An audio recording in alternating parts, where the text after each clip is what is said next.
Life is not just the passing of time. Life is a collection of experiences, their frequency and their intensity. Life is not just watching the clock tick away. Life is a collection of experiences, their intensity, their frequency. Love, a job you find joy from, is not something you discover. It's not like, I found love. Here it is. I found a job I love. That's not how it works. Both of those things require hard work. You are in love because you work very hard every single day of your life to stay in love. You find a job that brings you ultimate joy because you work hard every single day to serve those around you, and you maintain that joy. It's not a discovery. But the problem is this sense of impatience. It's as if an entire generation is standing at the foot of a mountain. They know exactly what they want. They can see the summit. What they can't see is the mountain. This large, immovable object. Life, career fulfillment, relationships are journeys.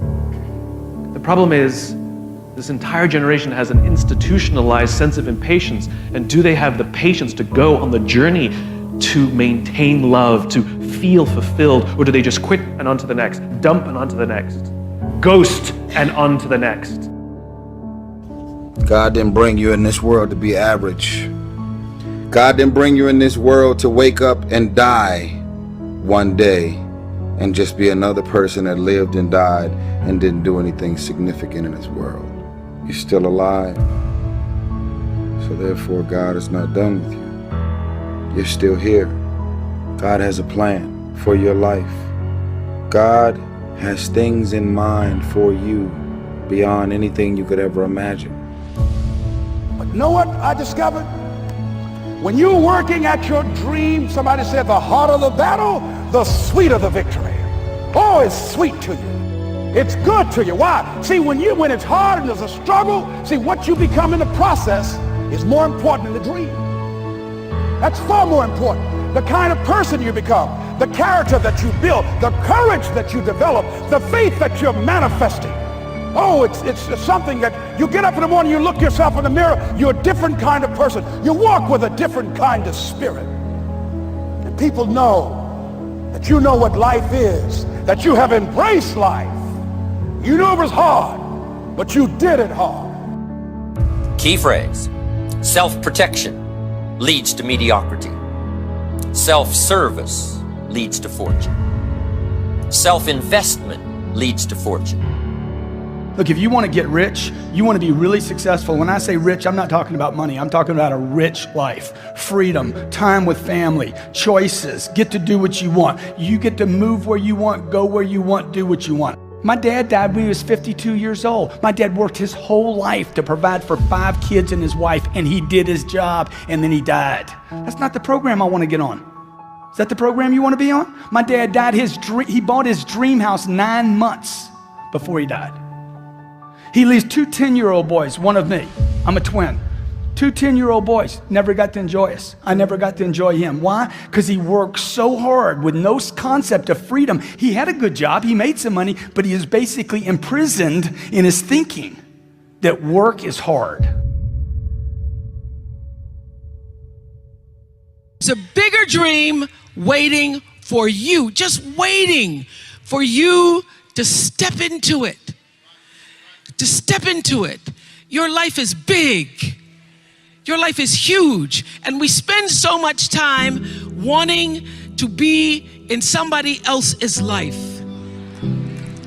And you don't get honored, you don't get revered, you don't get celebrating wanting what somebody else has, because that which created you, divine intelligence that dreamed you from before your ancestors ever knew they would become your ancestors, that which dreamed the seed of you, wants you to know how special, how wondrous, how mysterious, how complex, how glorious, how phenomenal you are.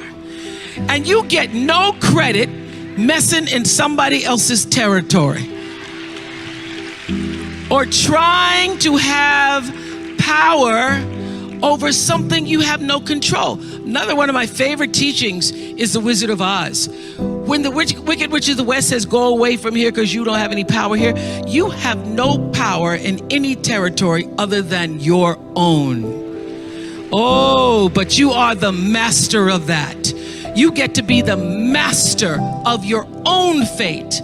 You get to be the captain of your own soul. And if you just manage that, if you just took care of your territory, oh, the glorious, glorious, glorious, wondrous, wondrous opportunities and possibilities that are waiting for you. So the question is, what are you resisting?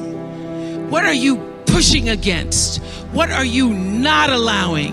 What are you blocking because you have this idea of who and what you're supposed to be, instead of leaning into the dream that's already been created and waiting for you? It's waiting for you. And the second, it's an instant thing. It's a shift in the way you see yourself and the power from which you have come. Achieve greatness in little things.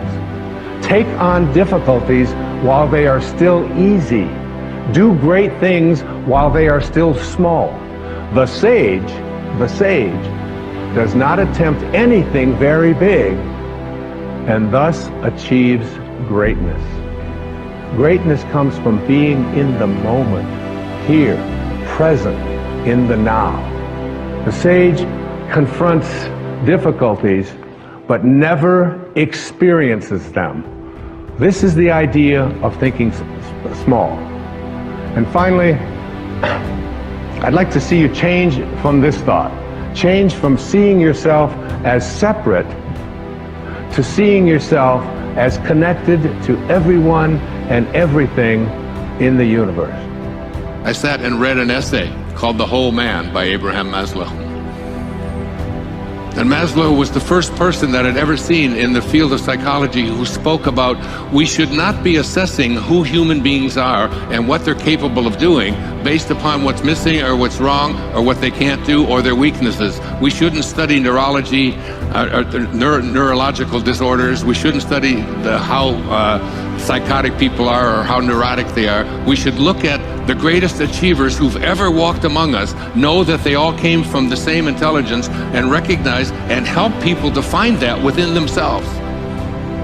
And as I read this essay, I was so taken by it, and he talked about the qualities or the characteristics of what he called self-actualizing people. And he said the number one quality and characteristic of these people who live at the apex of what he called self-actualization, who are way beyond just taking care of their biological needs, who are way beyond their social needs, who are way beyond needing to be loved and so on. These are people who came here with a purpose.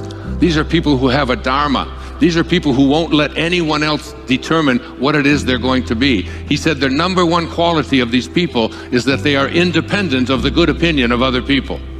They listen to an inner voice. Yes, our physical body is what it is, but we can make choices about it. Yes, our spiritual body, our purpose, our dharma, what we're here for, it's also doomed, but we make choices. What are the choices? You came here to be a great artist. I did a whole film on this. It's called The Shift. And this whole idea is that you came here to be a great artist. Do you pick up a paintbrush? Do you do what Van Gogh did? You just go out there and paint because it's in your soul? Because the second characteristic of self-actualizing people, according to Maslow, is that they are detached from outcome.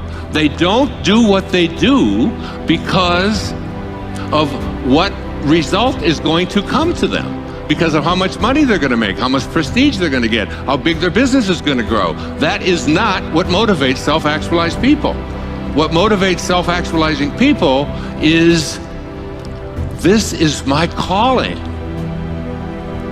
I found myself reading the Bhagavad Gita for the third time in the last 3 months. I just keep reading it over and over, just like when I did the Tao 8 years ago when I turned 65 and couldn't stop it. And the teachers showed up. The Buddhist proverb is that when the student is ready, the teachers will appear. It's not whether there's teachers there's teachers everywhere. Everything is a teaching. The question isn't whether the teachers are there. The question is, how willing are you to pay attention? How willing are you to listen to that inner voice that no one else can hear? That little scurvy elephant in there that says, you're not the boss of me. You can't tell me what I'm here for.